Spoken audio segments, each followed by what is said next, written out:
I'll never forget the night it all started.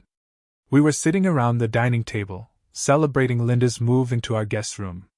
Amy, my wife, had insisted that her mom stay with us for a month while figuring out her next steps after retiring. Linda was charming as ever, the kind of woman who could light up a room just by walking into it. I couldn't blame Amy for inheriting her bold confidence and sharp wit. It clearly ran in the family. The wine flowed freely that night, and the jokes started to get bolder. Amy teased me about my so-called talent for solving everyone's problems, claiming I had an uncanny knack for fixing things, whether it was a broken dishwasher or a bad day. "Maybe Jack should help Mom get back in the dating game," she said with a mischievous grin, raising her glass. Linda laughed, but her eyes twinkled as she joined in. "Oh, I'm not sure Jack's ready for that kind of challenge. I might be too much for him to handle." I laughed it off, trying to ignore the slight flush creeping up my neck. It was all in good fun, I told myself. Just harmless banter. But the way they kept nudging each other and glancing at me made me wonder if there was more to the jokes than they were letting on. By the time we cleared the table, I'd had a little too much wine. My memory of what happened next is hazy, but I do remember stumbling to bed, or at least, what I thought was my bed. When I woke up the next morning, the sunlight streaming through the curtains made my head pound, and I rolled over, only to find Linda lying beside me. "Morning, sunshine," she said, her voice light and teasing. She didn't seem the least bit fazed. I shot out of bed like I'd touched a live wire. "What the? Linda? What are you doing here?" Before she could answer, Amy appeared in the doorway, her arms crossed but a smirk playing on her lips. "Relax, Jack. You were so drunk you mixed up the rooms. Mom was kind enough to let you crash here instead of waking me up." I blinked at them both, trying to piece together what had happened. "So, nothing happened?" "Of course not," Linda said, laughing as she got out of bed. "You passed out the second your head hit the pillow." Amy nodded. "Though you did snore loud enough to keep Mom awake half the night." Embarrassment flooded me, but I managed a sheepish laugh. "Well, I'm glad it's just a funny story and not something worse." For the rest of the day, they took turns ribbing me about my sleepwalking. But as the week went on, I started noticing a shift in the way they joked. It wasn't just playful anymore, there was a hint of something else. Something I couldn't quite put my finger on. Then came the next dinner. This time, they brought up the idea of me helping Linda again. "She's got an event coming up," Amy said, her tone light but her eyes serious. "And she's feeling a little out of practice. Maybe you could, be her practice date?" I nearly choked on my drink. "A practice date? What does that even mean?"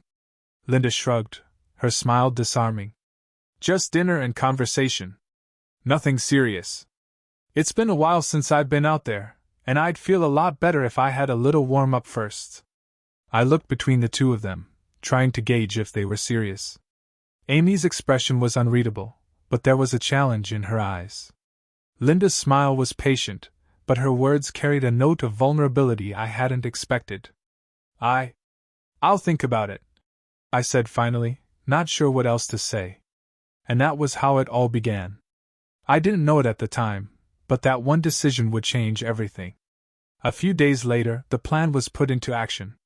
Linda was going to a charity event, and Amy convinced me that a walk for exercise would be beneficial. I wasn't exactly sold on the idea, but Amy's enthusiasm, and Linda's hopeful smile, made me tired. Amy had chosen Linda's dress for the occasion, a sleek navy number that hugged her figure elegantly and impressively. When Linda emerged from her room, I had to admit that she looked incredible. "You're dressing well," I said, smiling at her as I adjusted her tie. Linda laughed softly, melodiously. "Don't flatter me too much, Jack. It's just practice, remember?" Amy glanced at us both approvingly before grabbing her phone to take a picture. "You two look great. Mom, you're going to blow them away at the holidays."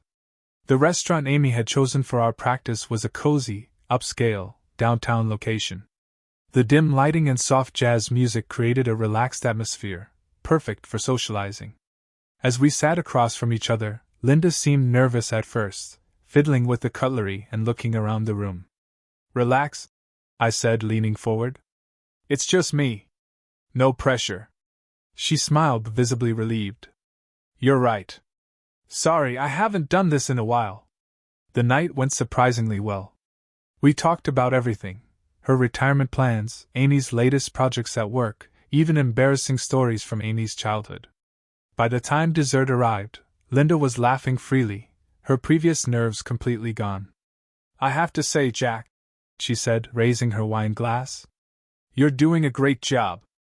Thank you for doing this. I raised my glass in return. Anytime. But let's hope your real date appreciates you as much as I do. Her cheeks flushed slightly, but she didn't look away. We'll see, she said quietly. As we walked home, I couldn't shake the feeling that something had changed. Linda didn't say or do anything, but there was a warmth between us that hadn't been there before. I told myself it was just wine and laughter, nothing more. And yet I couldn't help but wonder what Amy would think of this night if she had been there. When we got back to the house, Amy was waiting for us in the living room, her face lighting up when she saw us walk in. How was it? Did you have fun? Linda chuckled, setting her purse down on the couch. It was lovely. Jack's quite the charmer when he wants to be. Amy raised an eyebrow at me, her smile teasing. See? Told you it would be good for her. I felt a mixture of pride and awkwardness under her gaze. It wasn't a big deal. Just dinner and conversation. Well, it sounds like a success, Amy said, walking over to give me a quick kiss. Thanks for doing this, Jack. Linda excused herself to go to bed, leaving Amy and me alone in the living room. As soon as her mom was out of earshot, Amy turned to me, her eyes sparkling with mischief. So, what did you think? About what? I asked, genuinely puzzled. About Mom.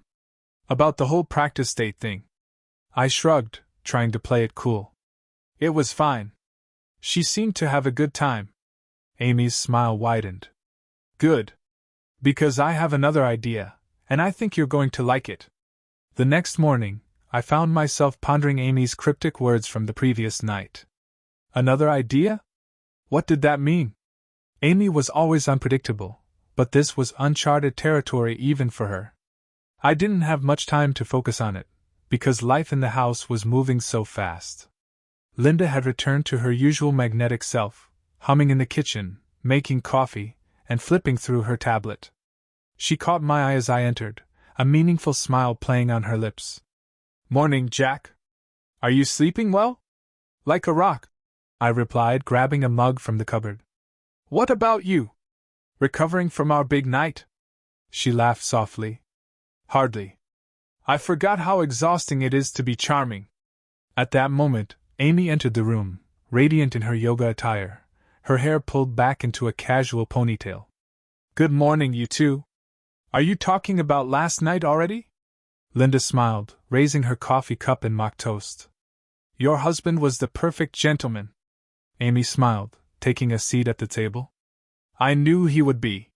So, Jack, are you ready for round 2? I almost dropped my mug. Round 2? What are you talking about? Oh, come on, Amy said, leaning forward, her tone playful but insistent. Last night was just a warm-up. Mom's big day is in 2 weeks, and she needs more than one workout. Think of it as a fine-tuning. Linda raised an eyebrow but said nothing, letting Amy take the initiative. I glanced between them, trying to gauge how serious this was. Do you want me to take Linda back? Amy nodded, her eyes shining. Exactly. But this time, a different setting. Something less formal. Maybe a movie or a casual dinner. Linda finally intervened, her tone light but her words deliberate. Only if Jack is comfortable with it, of course. I don't want to impose. Amy waved her off. It's good for him. Isn't it, Jack? I hesitated, feeling the weight of their combined gazes. On the one hand, it felt strange to keep playing this role. On the other, Amy's trust in me, and Linda's hopeful expression, made it hard for me to say no. Okay, I said finally. But just this once.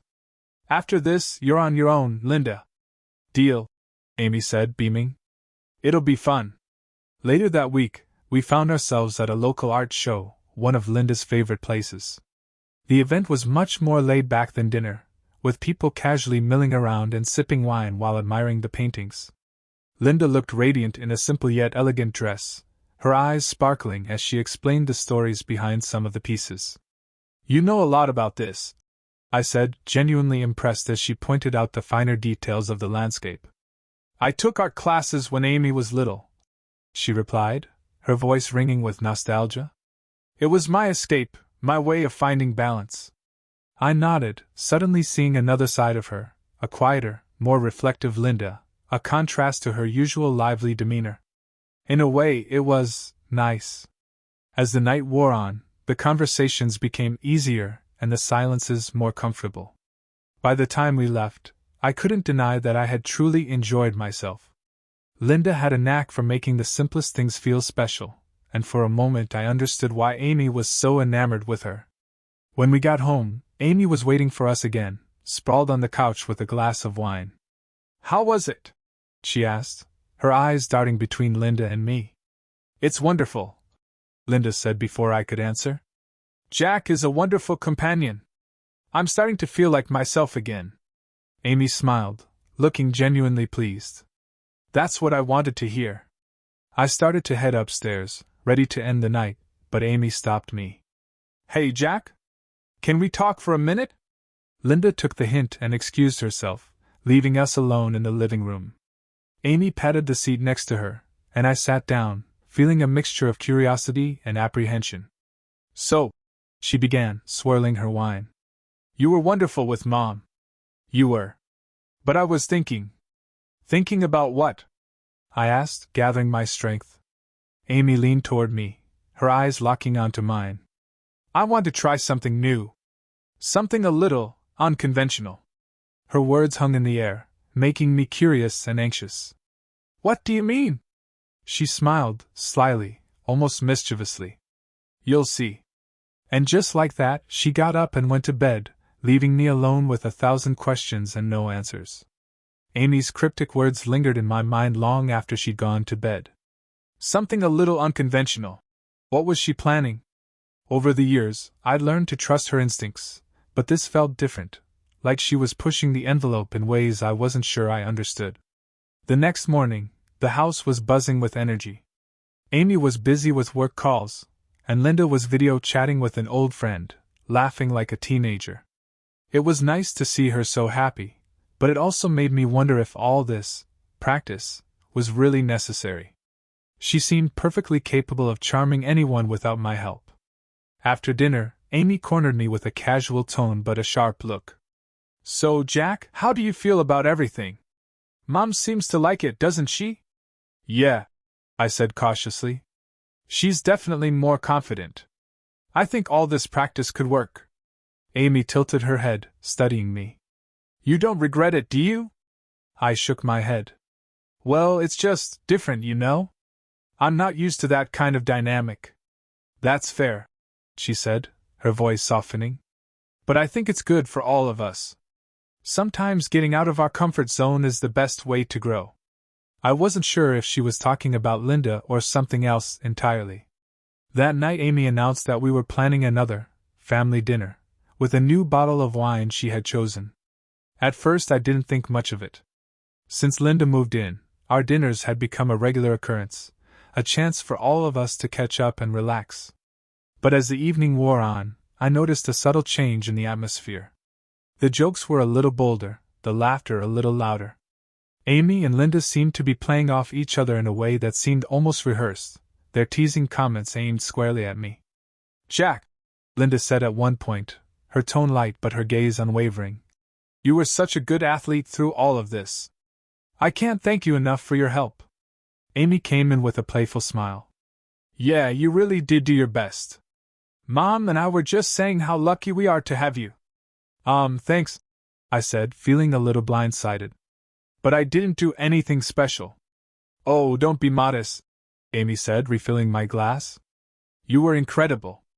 And we thought—" She let the sentence hang, her gaze darting to Linda, who had quietly picked up the thread. "Maybe it's time we stopped beating around the bush." Her stomach clenched. "What do you mean?"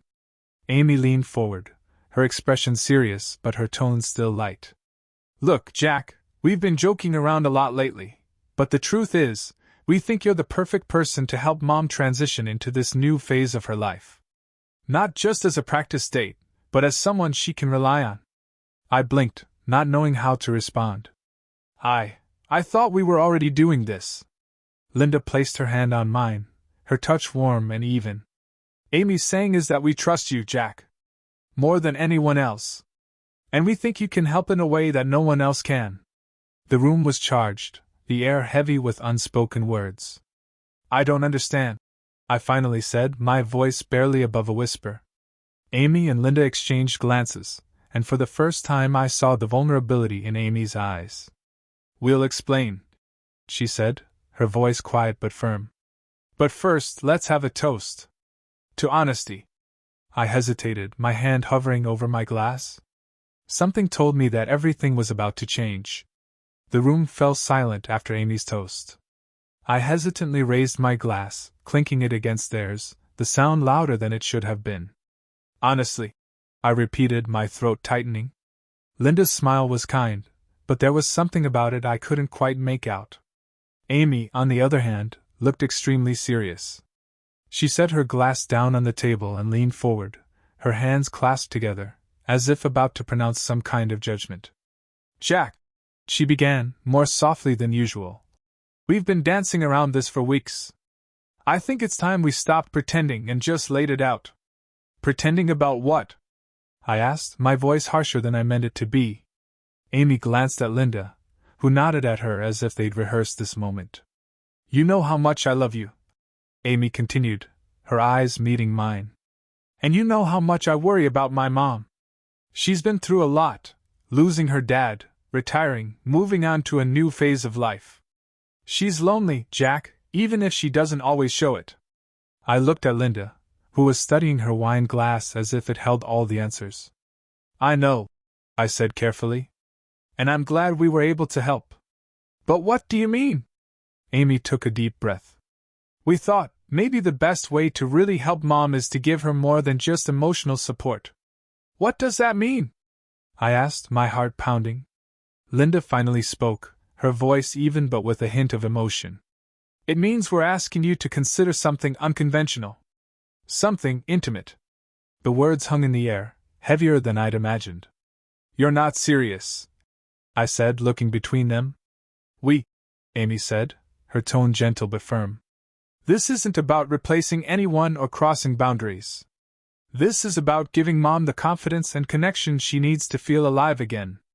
"This is crazy," I said, standing up from the table. "You can't just throw something like that at me and expect me to go along with it." Linda stood up too, raising her hands in a calming gesture.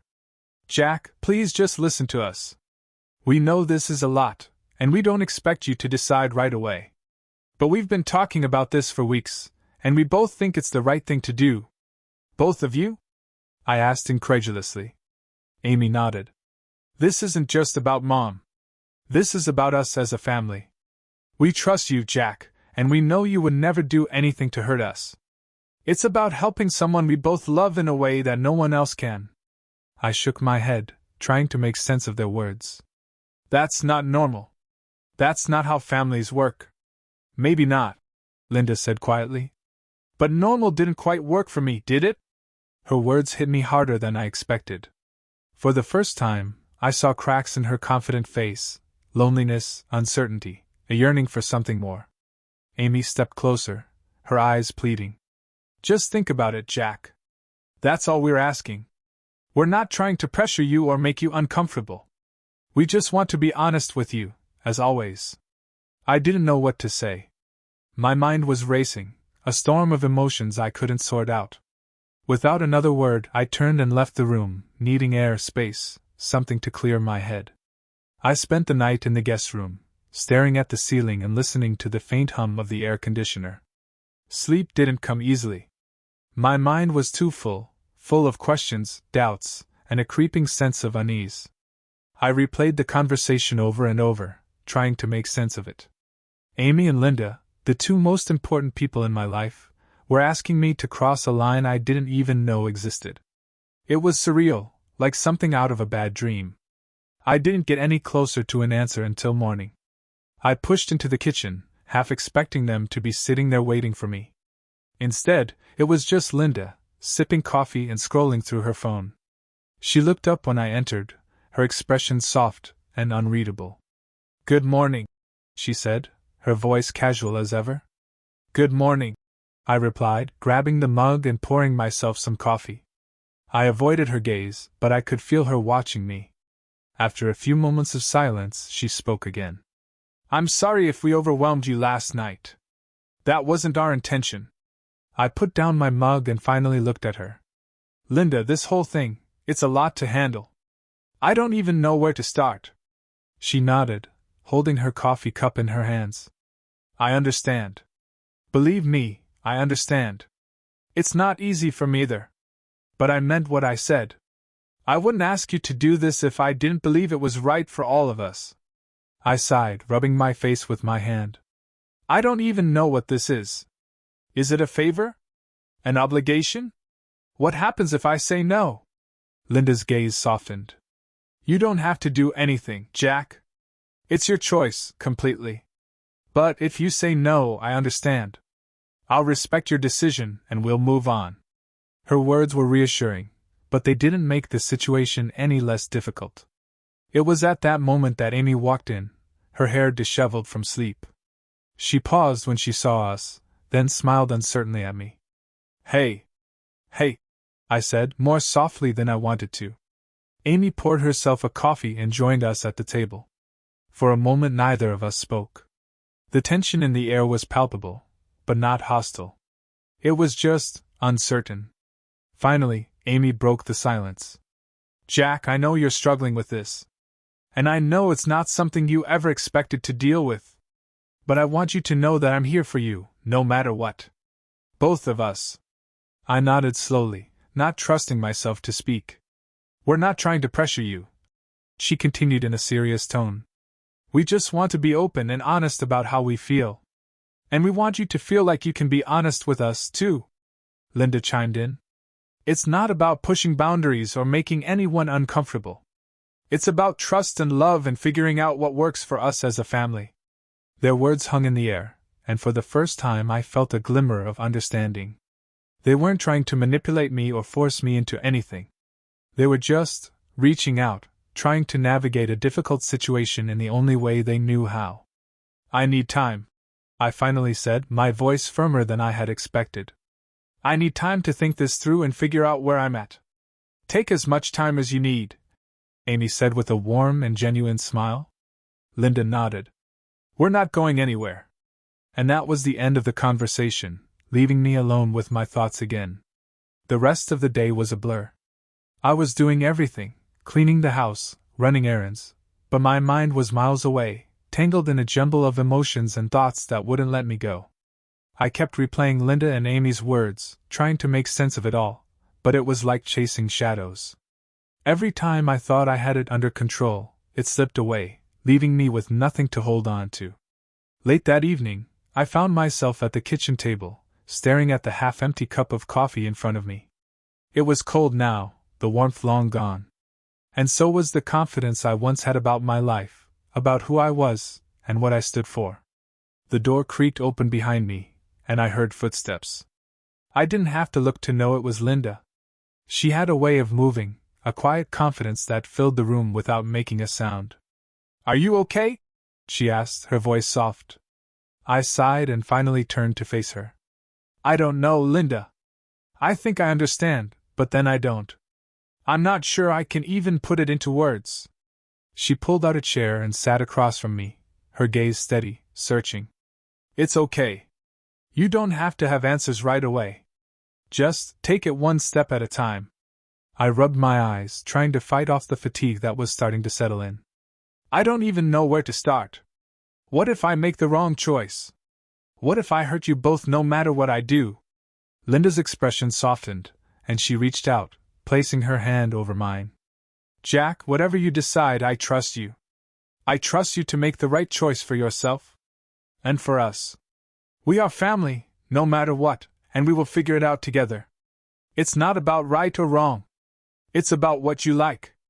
I took a deep breath, letting her words sink in. It wasn't about fixing everything right away. It was about finding a way forward, even if that way wasn't clear right now. Maybe I didn't have all the answers, and maybe I never would.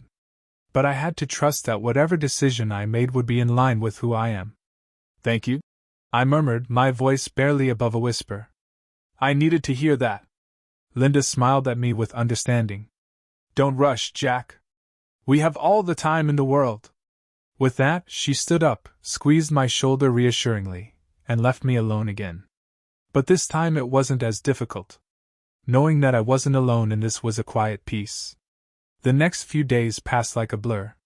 The more I tried to focus on something else, the more my mind drifted back to the conversation with Linda and Amy. I could feel the weight of their expectations, but it didn't make me angry or resentful. It was just there. A constant presence in the background of everything I did. I tried to talk to Amy, but the words didn't seem right. I would start sentences and then stop, not knowing how to continue. We sat together, side by side, and the silence between us grew thick and heavy, as if we were both waiting for something, but neither of us knew what it was. One evening, after dinner, Amy and I went for a walk in the neighborhood. It was one of those clear, bright nights when the stars were so close you could touch them. We walked in silence for a while, listening only to the sound of our footsteps on the sidewalk, the occasional rustle of the trees in the breeze. Finally, Amy broke the silence. Jack, I know this isn't easy. And I know you've been struggling with this. But I want you to know, no matter what you decide, I'll still be here. I'm not going to ask you to do anything you don't want to do. I stopped, turning to face her. I know you won't do this. I know that. I don't know what to do about all this. It's not just about you and Linda. It's about me. It's about what I want. I never imagined myself in this situation. Amy nodded, her eyes soft. I get it. I get it. And I'm not asking you to change who you are or what you want. I'm asking you to think about what feels right to you. And if it takes you time to figure it out, I will respect that. We all will respect that. There was something in her eyes, a quiet strength, that made me feel like I wasn't as alone as I thought. Maybe it wasn't just about finding the right answer. Maybe it was about finding the courage to be honest with myself, to face what was really going on in my heart and mind. I'm just scared, I admitted, my voice barely above a whisper. Afraid that I'll screw things up. That I'll hurt you, or Linda, or both of you. That I won't be able to fix it if I make the wrong choice. Amy stepped closer, putting her hand on my shoulder. You're not going to screw this up, Jack. I promise. And if something gets complicated, we'll figure it out together. That's what family does. We don't have to have all the answers right now. We just have to keep talking. Keep being honest with each other. Her words fell on me like a blanket, warm and comforting. Maybe she was right. Maybe it didn't have to be perfect. Maybe all I needed to do was trust myself, trust them, and take it one step at a time. I nodded slowly, feeling a little lighter than I had in days. Okay. I think I'm ready to start figuring this out. Amy smiled. The days following that conversation felt different. There was a subtle shift, like a fog lifting, but I couldn't quite put my finger on what had changed. It wasn't that everything had been solved, it hadn't. But there was a certain lightness in the air. Maybe it was just that I'd begun to talk more openly with Amy about everything. About the pressure I felt, about the weirdness of the situation with Linda, and about how I was just trying to figure things out. One evening, Linda invited us over for dinner. Amy and I had been trying to keep things light, but this dinner felt different. The air was heavy with unsaid things, but also oddly comforting. As we all sat at the table, the conversation turned to topics we hadn't really addressed before, things about life and choices and where we all wanted to go from here. There was a kind of understanding between us, unspoken but there. Linda watched us as we talked, and for the first time, I felt like she wasn't just an outsider in this weird situation. She was part of it, part of the conversation, part of the family, in some way I hadn't really acknowledged until then. And then, something strange happened. As I got up to clear the plates, Linda stood too. She came up beside me, brushing her hand lightly against mine. It wasn't anything overt, but something about the touch felt significant. It was like the room was holding its breath, waiting for something. "Everything okay?" she asked quietly, her voice so calm, so understanding. I looked at her, unsure how to answer. I felt like I was at a crossroads, but I didn't want to overthink it. So, instead, I just smiled. "I think I'm finally starting to understand," I said. She nodded slowly, her eyes soft. And for a split second, I saw something in her expression. It wasn't exactly desire, but more of a recognition, like she knew I was figuring something out. Without thinking too much about it, I leaned in and kissed her cheek. It wasn't romantic or passionate, just a gesture of understanding. A kiss that, in that moment, symbolized a deep shift in how I saw things, not just with her, but with everything. The following morning, Amy and I woke up feeling different. There was no tension between us anymore.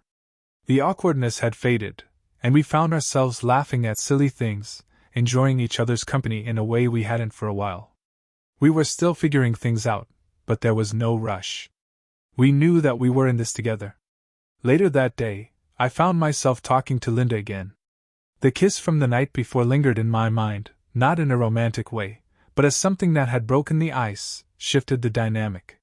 She had become less of a mystery to me, and more of a person I could talk to, someone who understood without judgment. We didn't discuss the kiss directly, but I felt a quiet understanding between us. It was a small thing, but in some ways it had helped clear the fog. As the weeks went by, things between us all felt easier. Not perfect, but definitely more open. Linda had become less of a distant figure and more of a friend, someone I could share a laugh with, talk to about anything. Amy and I had started talking more, too. Not just about the situation with Linda, but about our own hopes and dreams, the future, and what we wanted it to look like.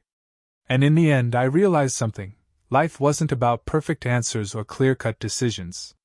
It was about understanding, connection, and the willingness to embrace the unexpected, even if it was just a small shift in perspective. Sometimes, all it takes is a moment, a simple, unexpected gesture, to change everything.